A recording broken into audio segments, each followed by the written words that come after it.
Hello everyone, welcome to today's video where we'll take a look at a very interesting tactical theme called the windmill. So what is a windmill? So windmill is basically a repeated series of discovered checks where you have the bishop which usually gives the check when the rook moves, and what the rook does is the rook keeps capturing a lot of material, and in that process you end up winning a lot of material. So let's take a look at few examples to understand this concept better. So here we have the first position, it's white to move, and here we start by sacrificing the queen with this move bishop f6.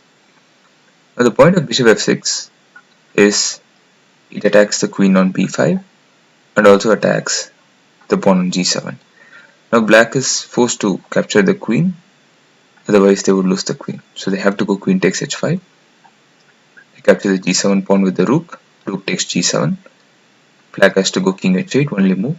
And now we have the ideal setup with the rook and the bishop, where we can move the rook back and forth to give a series of discovered checks, and each time we give a check we also win some material using the rook. So first we capture the f7 pawn.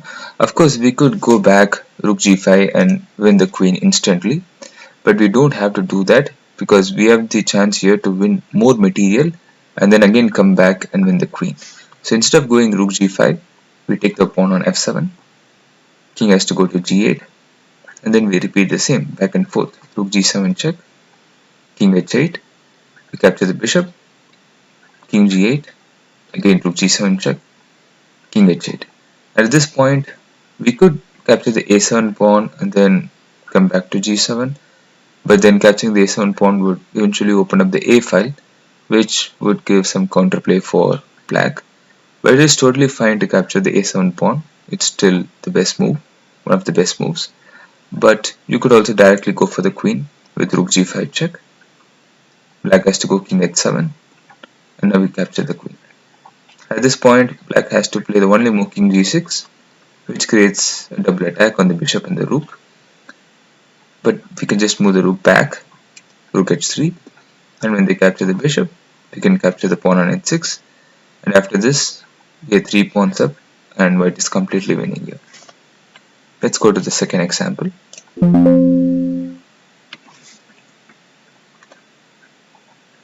This one's white to play. So here again white starts by sacrificing the queen. As you can see, white's main target is the pawn on g6, and the only defender of the g6 pawn is the rook on g5. So we're going to remove the defender by sacrificing the queen. Queen takes g5. You have to take back, and now we go rook takes g6 check. The only move for black's king is to go to h7. Now again we have this setup with the queen and the bishop and the king all in the same diagonal. So we're just going to move the rook again and give a series of discovered checks.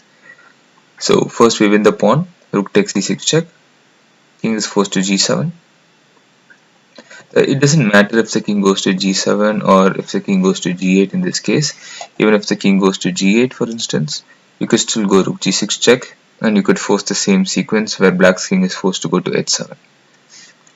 So yeah, so it's basically the same, king g8 and king g7, rook g6 check again, king h7, now we take the bishop, king g7 check, king h7, now we take the other bishop, rook c6, king g7, rook g6 check, king h7, we take the pawn, king g7, rook g6 check, king h7, and finally we go rook a6 check, which pinches the queen. After king g7 we go rook takes a2, and we are a full rook up. So here again white is completely winning. Now let's go for the third example. So this one is again white to play. So white sacrifices the queen here by playing queen takes f6. The point of this move is to deflect the g7 pawn so that white's dark square bishop could go to h6, and then we can create this series of checks. So we have g takes f6, bishop h6 check, king goes to g8, and now rook g7 check. King f8 is the only move, and now we have the ideal windmill setup. Here notice that black's king cannot escape to e8 because of the h5 bishop, so the windmill perfectly works here.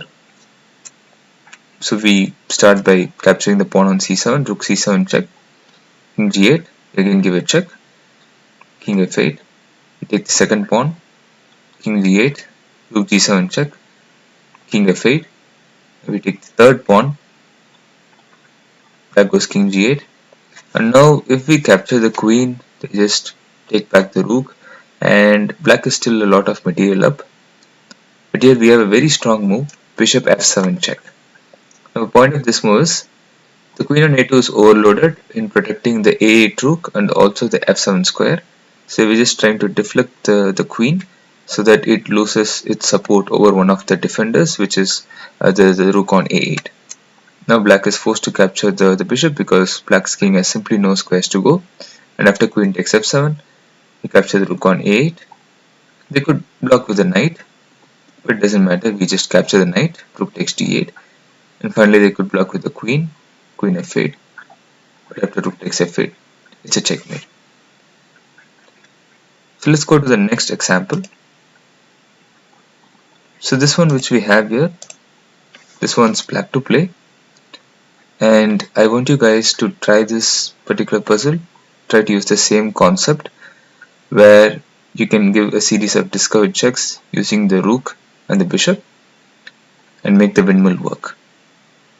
I hope you guys understood the windmill tactic. If you like the video, please do like, share and subscribe. Thanks for watching. See you next time with a better video. Thank you.